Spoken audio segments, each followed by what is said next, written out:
2025 was the year cinema finally fought back. We saw the return of the auteur blockbuster movies that were huge in scale, but actually had something to say.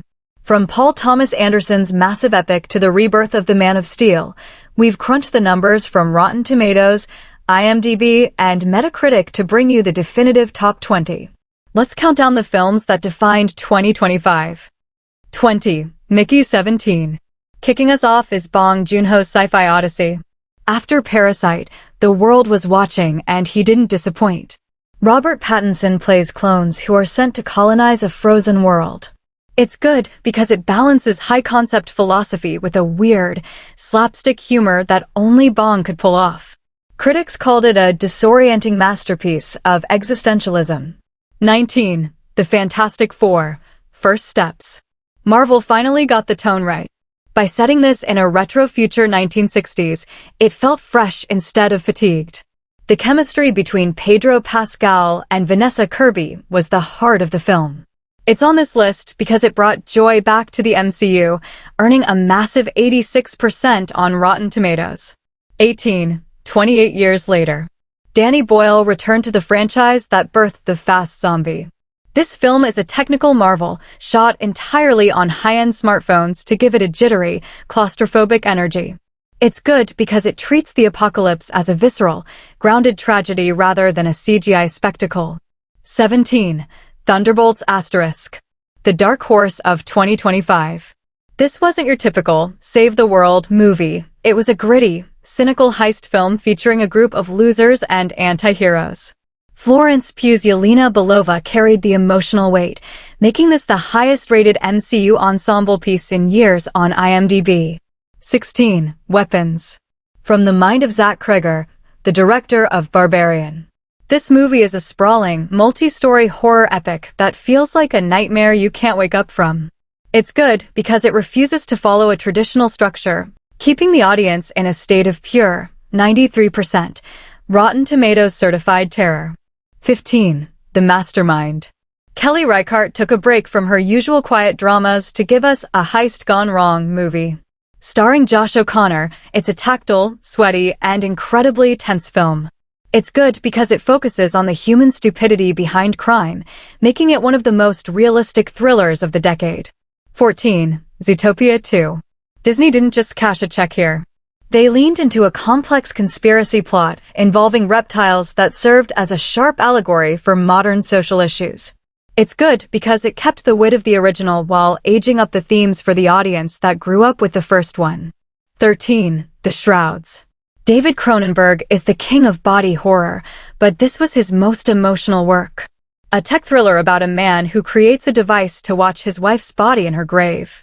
It's uncomfortable, yes, but it's a brilliant meditation on how technology interacts with our grief. 12. Marty Supreme. Timothée Chalamet and the Safdie brothers. That's all you need to know. Based on a professional ping-pong player in the 50s, this movie moves at a breakneck speed. It's good because it captures the obsession of a sport in a way that feels like a high-stakes gambling thriller. 11. Hamnet. Chloe Zhao directed this adaptation of the famous novel. It's a visual poem about the death of William Shakespeare's son. It's good because it's staggeringly beautiful. Every frame looks like a painting, and it features a performance by Jessie Buckley that will likely sweep award season. 10. Wake Up Dead Man, a Knives Out mystery. Benoit Blanc is back. Rian Johnson moved the setting to a more gothic, eerie location, and the result was his most complex puzzle yet. It's good because it subverts the whodunit tropes we've become used to, keeping a 92% critical rating for its sheer cleverness. 9. Predator: Killer of Killers. The biggest surprise of the year. This wasn't a live-action movie, but a high-budget animated anthology showing the Predator throughout human history, samurai Japan, Viking eras, and the Wild West. It's good because it returned the Predator to being a scary, mythic hunter rather than just an action movie monster. 8. The Secret Agent. A Brazilian political thriller that felt like it was directed by a 1970s master. It's a story of paranoia and betrayal.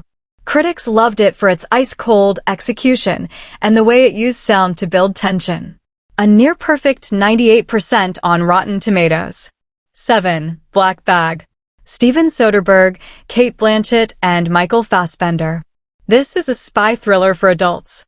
No huge explosions, just brilliant dialogue and shifting alliances. It's good because it respects the intelligence of the audience, delivering a twist that no one, and I mean no one, saw coming. 6. No Other Choice. Park Chan-wook is back with a dark, satirical thriller about a man who loses his job and decides to literally kill the competition for his next interview.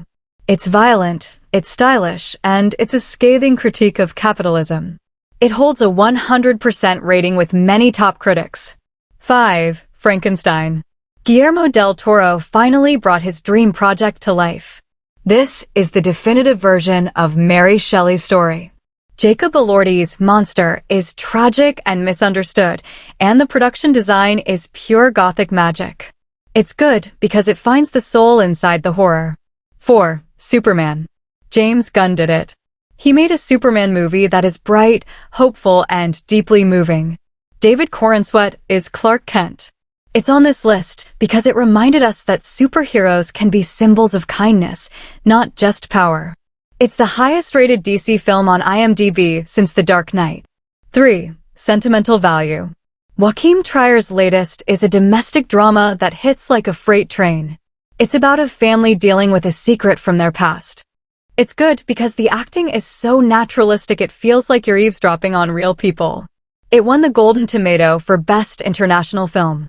2. Sinners. Ryan Coogler and Michael B. Jordan teamed up for a vampire epic set in the Jim Crow-era South. This isn't just a horror movie, it's a historical epic with teeth. It's good because it uses the vampire mythos to talk about real-world monsters. It was a massive box office hit and a critical darling, currently sitting at a 97%. 1. One Battle After Another.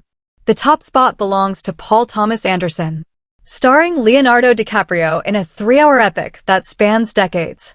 It's a movie about family, paranoia, and the American dream.